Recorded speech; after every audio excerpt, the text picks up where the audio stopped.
तू हो मेरा तो मैं हूं तेरा। हमने जितना नश्वर वस्तुओं को, मिटने वाली वस्तुओं को प्रेम कर रखा है और उनके लिए हमारा चिंतन है, उससे आधा भी अगर शाश्वत और अमिट के लिए चिंतन हो जाए तो कल्याण आपका तो होगा, आपके कुल में जो मेंबर हैं उनका भी कल्याण होगा। ये वह चीज है।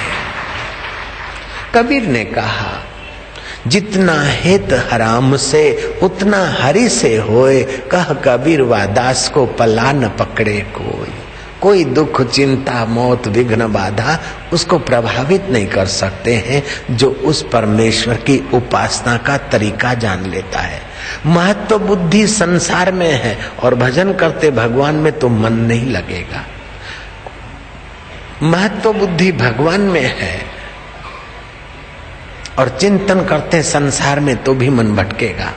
महत्व बुद्धि भी भगवान में और चिंतन भी भगवान का हो जाए तो संसार तो उसकी छाया है, अपने आप हो जाता है। साधु के कारज प्रभ आप संवारे। दो चोर चोरी करने के इरादे से आए, लेकिन उन दो चोरों को दिखे धनुषधारी दो भाई, मुकर गए। थोड़ी देर के बाद जाए वो सिपाही सो गए होंगे, लेकिन फिर सिपाही ज्यों के त्यों सतर्क। रात भर में कई चक्कर काटते काटते प्रभात हो गई। प्रभात होते ही चोरों के होश हवास उड़ गए। फुट फुट कर रोए तुलसीदास के चरणों में कि महाराज, हम तो आपके घर चोरी करने आए थे, लेकिन अब चोरी तो चोरी की जगह रही। तुम्हारे दो चौकीदारों का हमें एक बार केवल दीदार करा दो। वो चौकीदार जो दो थे, धनुष बाणधारी, एक श्याम वर्ण था, एक गौर वर्ण था, एक सांवला सलोना गगन सदृश था। तुलसीदास समझ गए कि भगवान ने जो मेरे को सुविधाएं दी है, मैं लापरवाह होकर सो गया हूं तो भगवान मेरी सुविधाओं की रक्षा कर रहे हैं। क्या मैं इतना परिग्रही हुआ कि मेरे ठाकुर जी को मेरी सेवा के लिए जागरण करना पड़ता है। श्रीधर स्वामी गीता पर टीका लिख रहे थे। टीका लिखते लिखते, अनुवाद करते करते, व्याख्या करते करते इसी श्लोक पर श्रीधर स्वामी रुक गए। भगवान ने युद्ध के मैदान में जल्दबाजी में आकर कुछ थोड़ा सा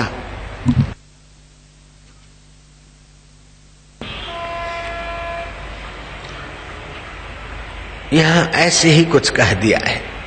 भगवान कहते हैं, अनन्य भाव से जो मेरा भजन करता है उसके योगक्षेम का भार मैं वहन करता हूँ। योगक्षेम मैं देता हूँ, देने वाले भगवान है, वहन करने वाले भगवान मजदूर थोड़े हैं। श्रीधर स्वामी ने वहन शब्द पर लकीर मार दी। समुद्र किनारे नहाने गए, इतने में नन्हा मुन्ना एक घिंगरूले बाल वाला बालक आया। श्रीधर की पत्नी को कहता है कि माताजी, मेरे सिर से गठरी उतरवाओ। क्यों क्या लाए हो? बोले, तुम्हारे घर में आज खिचड़ी खाने को खत्म हो गई और तुम्हारा व्रत अयाचक है, तुम याचना नहीं करते, तो तुम्हारे योगक्षेम का वहन करके उठाकर बोझा में आया हूं, जल्दी करो। वो गठरी उतारी और डिब्बे में डाली। हरी दाल, मूंग की और चावल का मिश्रण, खिचड़ी। श्रीधर की पत्नी देखते ही रह गई कि घिंगरूले बाल वाला नन्हा मुन्ना ये लड़का इतनी मोटी गठरी उठाकर आया। बेटा, तेरा नाम क्या है? बोले, चाहे जो रख दो। वास्तव में उस अकाल पुरुष का, ब्रह्म का कोई नाम ही नहीं है, इसीलिए सारे नाम उसी पर चल जाते हैं। राम, रहीम, कृष्ण, करीम, अल्लाह, खुदा, अकाल, जो भी रख दो चल जाता है। बेटा, तेरा नाम क्या है? बोले, चाहे जो रख दो। तेरा गांव कहाँ है? कि चाहे जिसमें रह जाऊं। तेरा माँ बाप कौन है? बोले, चाहे जो बन जाए, वसुदेव देवकी भी बन जाए और कौशल्या दशरथ भी बन जाए। बेटा, तू क्या करता है? पढ़ता लिखता है? बोले, सबको पढ़ाता हूं। तू सबको पढ़ाता है? कैसी अनूठी बात करता है। तू कहाँ रहता है? बोले मैं सर्वत्र रहता हूँ और जहां चाहूं वहां जैसा चाहूं बन जाता हूं और फिर जहां चाहूं जैसा चाहूं हो जाता हूं।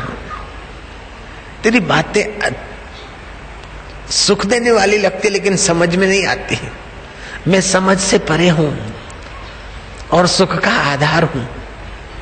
सारी समझें जहां खत्म हो जाती वहां से मेरा दीदार शुरू होता है। अरे नन्हे मुन्ने,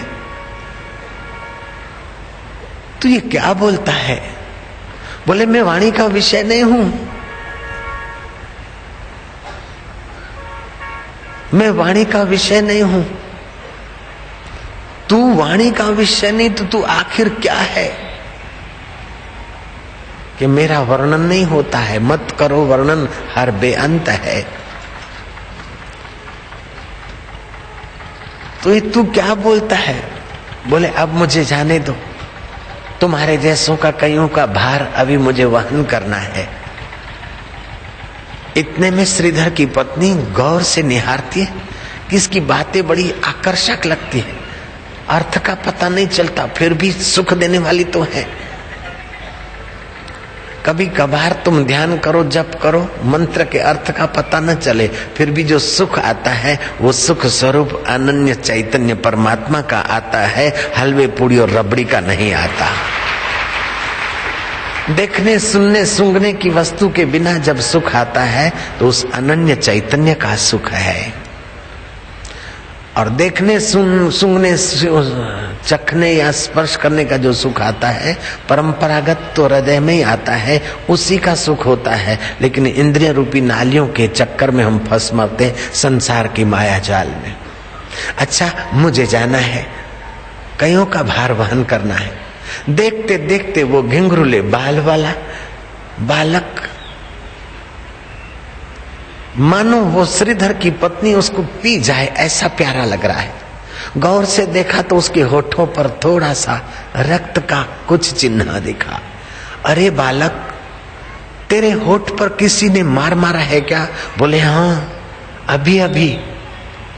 किसने मारा? ऐसा तो कौन होगा क्रूर जो तेरे जैसे पवित्र कोमल चेहरे मुखमंडल पर मार मारे? बोले और कोई नहीं, आपके पति देव ने अभी मेरे मुंह पे चाटा मारा, उसी का ये चिन्ह है। मेरे पति देव तुम्हारे जैसे कोमल निर्दोष बालक को? बोले हाँ। अच्छा मैं जाता हूं। वो गए और पति देव आए थोड़ी देर में। आपने साधुताई कब से छोड़ी? बोले क्या बात करती?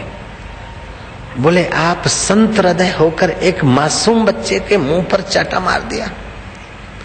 जो हमारे घर की खिचड़ी खत्म हो चुकी थी, बेचारा वहन करके आया था, बोझा उठा कर आया था, उसको तुमने चाटा मारा। आपका हृदय कैसे हो गया?